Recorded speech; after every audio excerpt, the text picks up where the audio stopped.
Você já se pegou explodindo por algo aparentemente muito pequeno? Imagina essa cena, você tá ali no trânsito, dirigindo normalmente, quando alguém te corta e aquilo te tira ali do prumo, faz com que você exploda de raiva e você segue atrás dessa pessoa. Mas será que isso foi mesmo sobre o trânsito? E eu vou te mostrar até o final desse vídeo que nem sempre é sobre o que está acontecendo, o fato em si, mas esse comportamento às vezes está muito relacionado com algo que está guardado aí dentro de você. Emoções reprimidas, elas nunca morrem, elas são enterradas vivas, adormecidas ali por algum tempo, mas elas sempre encontram um jeito de ressurgir, como se fossem ali zumbis na nossa vida, né? E quando elas voltam, elas não pedem licença. Meu nome é Bruno Ribeiro, eu sou especialista no desenvolvimento de pessoas, em trabalhar ali o foco, a disciplina, o autocontrole, para construir bons hábitos que ajudam as pessoas a melhorar o seu desempenho profissional, a crescer na carreira, a ter uma vida, vamos dizer assim, mais leve, mais abundante, sem precisar se matar no trabalho o tempo todo para conseguir alcançar os seus objetivos. E antes de começar, eu queria te dizer que estão abertas as inscrições da Masterclass Recuperando Seu Foco, um evento totalmente online, totalmente gratuito, onde eu vou te ensinar como recuperar o seu foco para melhorar o seu desempenho no trabalho e de quebra ainda vou te mostrar como a inteligência artificial ela pode potencializar o seu processo. O link vai estar aqui na descrição do episódio e na própria bio. E se você for novo por aqui, não deixe de assinar o canal e marcar as notificações para que você receba toda semana um conteúdo exclusivo que vai te ajudar a crescer sem que você precise abdicar da sua família, do seu tempo livre e nem vender a alma para o trabalho. Desde pequeno nós aprendemos e somos forçados, a aprender que as emoções nem sempre elas podem ser sentidas. Isso a gente vê com frases como engole o choro, homem não chora, não faz escândalo, ou então fique feliz porque você não tem motivo para estar triste. Ou, por exemplo, você não tem razão para estar triste, você tem tudo que eu nunca tive. E esses são só exemplos, que ensinam a gente a esconder o que a gente sente. Só que a emoção, ela não desaparece porque ela foi ignorada, porque ela foi escondida. Na verdade, ela só se transforma ao longo do tempo. Em alguns estudos aí da área de psicologia e medicina da Universidade de Harvard e de Stanford, elas mostram que reprimir essas emoções só aumenta o nosso nível de estresse, o cortisol no corpo vai aumentando, trazendo ali um risco de ansiedade, de depressão e até de doenças cardiovasculares. É como jogar lixo ali para debaixo do tapete. O lixo vai desaparecer da sua visão, mas o cheiro continua ali. E vamos entender de forma simples como é que esse ciclo acontece? Você sente ali alguma coisa, uma tristeza, uma raiva, por medo ou vergonha do julgamento, você acaba reprimindo aquela emoção. A emoção não some, apenas se acumula no seu porão emocional. Mas situações se somam e o peso vai aumentando. Até que chega um dia que gera uma explosão de ansiedade, crise de pânico, doenças físicas e psicológicas. Ou seja, quanto mais você ignora, mais o corpo encontra maneiras de te alertar que algo não está bem. E como diria o psicólogo Pierre Will, o corpo fala o que a boca cala. Você já reparou que a maioria das emoções básicas, elas são negativas? É raiva, é tristeza, é medo, é nojo. E só tem uma emoção positiva, a alegria. E isso tem uma razão. Toda emoção ela tem um propósito. Nenhuma delas é uma vilã. Elas existem para nos proteger e nos orientar, para dar um direcionamento para que a gente sobreviva. Por exemplo, a raiva pode ser um sinal de que algo violou ali os seus limites. A tristeza, um convite ao recolhimento, à reflexão. O medo pode ser um alerta de perigos que podem ser reais ou até imaginários, quando a gente está projetando ali o futuro. E a alegria pode ser uma motivação para repetir comportamentos positivos. Imagina o seu sistema emocional como se fosse ali uma represa, A água vai se acumulando, e a água são as emoções, ela está bloqueada ali por algum tempo, a pressão vai aumentando, e mais cedo ou mais tarde o que pode acontecer? A barragem pode se romper. E quando isso acontece, o estrago é bem maior, Mas se as emoções são tão importantes, por que a gente tem tanto medo de sentir? A resposta ela é simples, mas ao mesmo tempo ela é complexa. A gente aprende que sentir é perigoso. Desde a infância, as experiências de rejeição, abandono, de crítica, elas acabam formando um padrão interno. É como se o cérebro gravasse alguma coisa assim, olha, sentir é alguma coisa perigosa. Então, para sobreviver de forma emocional, a gente desenvolve essas máscaras. Da pessoa sempre alegre, o forte que nunca se abala, tá ali, não importa o que aconteça, ele tá forte, o racional que não se deixa levar pela emoção, ele sempre tem ali o lado racional dele na tomada de decisão. E você pode até achar que essas máscaras funcionam, e com certeza funcionam no curto prazo. Só que quanto mais tempo a gente fica longe das nossas emoções verdadeiras, mais difícil é reconhecer quem a gente é de verdade. E isso acaba gerando diversos impactos psicológicos ao longo da nossa vida. Outro fenômeno que é muito comum atualmente,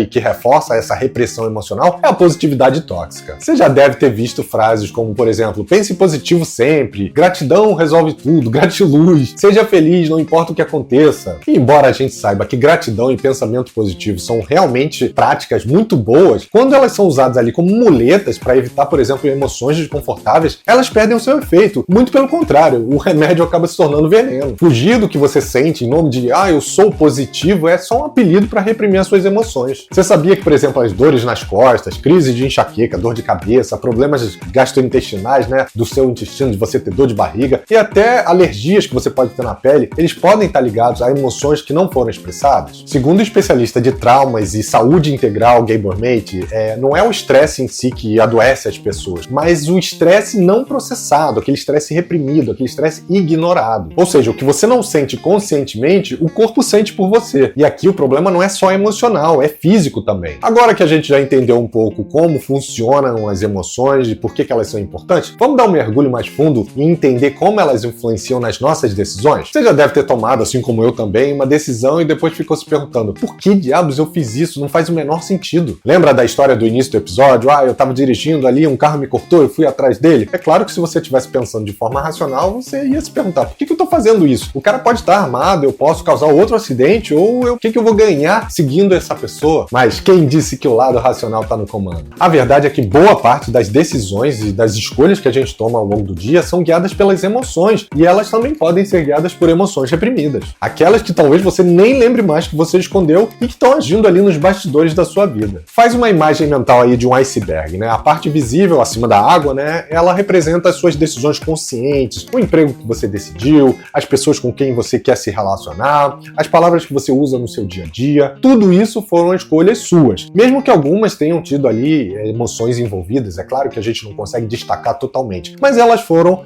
em determinado momento, mais racionais do que emocionais. Mas lembra, no iceberg, 90% dele está submerso, e ali é onde moram as suas emoções não processadas, as suas dores reprimidas e as suas crenças limitantes. E é exatamente nessa parte invisível que estão as suas decisões automáticas, aquelas que você toma sem nem mesmo perceber. E é lá que nasce o piloto automático que comanda boa parte da sua vida. Toda emoção reprimida dá origem a uma crença limitante, que é um viés, é uma forma de acelerar a sua decisão, de te manter seguro. É também um mecanismo de proteção do nosso cérebro, que nem sempre ajuda, né? Por exemplo, o medo da rejeição pode gerar uma crença, a crença de que eu não sou bom o bastante. A raiva não expressada, ela pode gerar a crença de que você precisa agradar todo mundo para você ser aceito. É como se você botasse um óculos que é exclusivo para você. Às vezes você vai estar vendo coisas distorcidas, mas você não percebe, porque a lente muda o seu mundo e não o mundo dos outros. Então agora que você entendeu como as emoções reprimidas podem mudar a sua forma de pensar, de sentir, até mesmo de agir, é hora da gente entender o preço que a gente paga por ter essas emoções reprimidas na nossa vida. É como se quando você começasse a reprimir as emoções, você vivesse ali com o freio de mão puxado. Você acorda cansado, mesmo que você tenha dormido bem, você sente um vazio constante, como se nada tivesse ali ânimo, nada fosse bom o suficiente. Você perde o entusiasmo com coisas que antes eram coisas que te davam prazer, desde caminhar na praia, ler um livro, e você começa a ficar extremamente irritado com pequenas coisas do seu dia a dia, como se qualquer coisa fosse fazer você explodir. Você vive em alerta, tentando agradar todo mundo, mas esquece que você tem que agradar a si mesmo também. E esse é o custo, muitas vezes ali silencioso, das emoções que você enterrou viva. E pior, quanto mais você tenta controlar tudo isso, mais difícil fica. E digo mais, as emoções não processadas, elas não estão ali só no seu âmbito de relacionamento pessoal, da sua casa.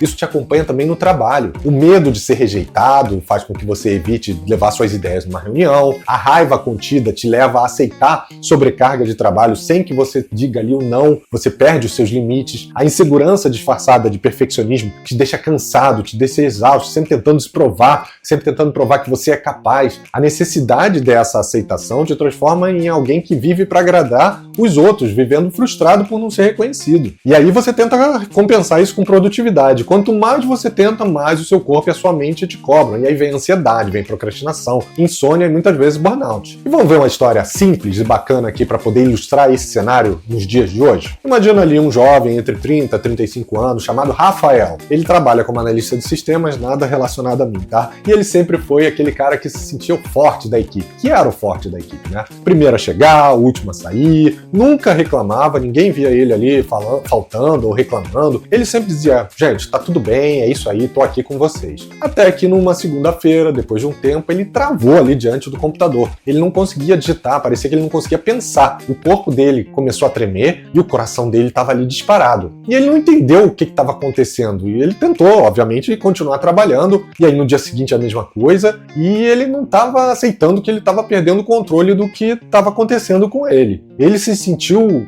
fraco, ele se sentiu perdido ali. Ele pedia desculpas o tempo todo, se sentindo constrangido por não conseguir produzir mais como ele produzia produzia, por não ser a pessoa que ele era, e quanto mais tempo ele levava nesse ciclo, menos ele produzia. Até que um dia ele resolveu ir no médico, né? Ele foi no pronto-socorro. Por que ele foi? Porque o coração dele estava tão acelerado que ele achou que ele fosse morrer, que ele achou que estivesse tendo ali um ataque cardíaco. E ele chegou lá e o médico falou, olha, você está tendo uma crise de ansiedade. Mas ele jurava que a vida dele não tinha por que ele ter essa crise de ansiedade. Ele falou, olha, a minha vida está totalmente em ordem, meu trabalho é estável, eu trabalho muito bem, minha família vai bem, não tem razão para ter ansiedade. E o médico sugeriu ali para ele que ele fizesse ali um acompanhamento psicológico, né, com um psicólogo ou um psiquiatra, que obviamente ele olhou e falou, ah, tá, beleza, vou fazer, saiu dali e não foi atrás, né? E aí se passou mais uma semana e ele sentindo as mesmas coisas, e aí ele não teve como fugir. Ele foi no psicólogo e só depois de alguns meses de terapia que ele entendeu que não foi o trabalho que deixou ele assim, que foi o peso acumulado de anos engolindo frustrações, raivas, medos,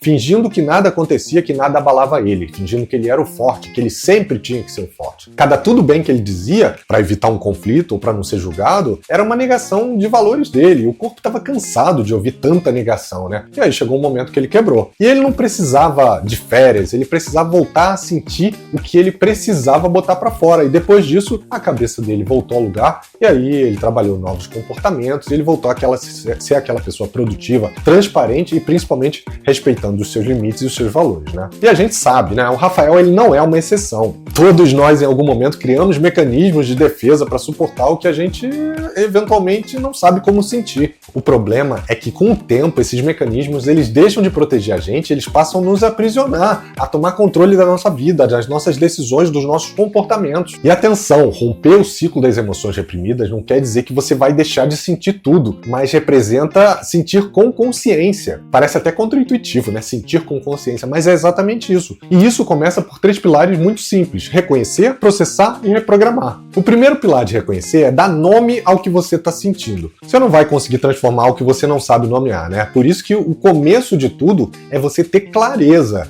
Então o primeiro passo é trazer a emoção à luz, sem julgamento, sem preocupação.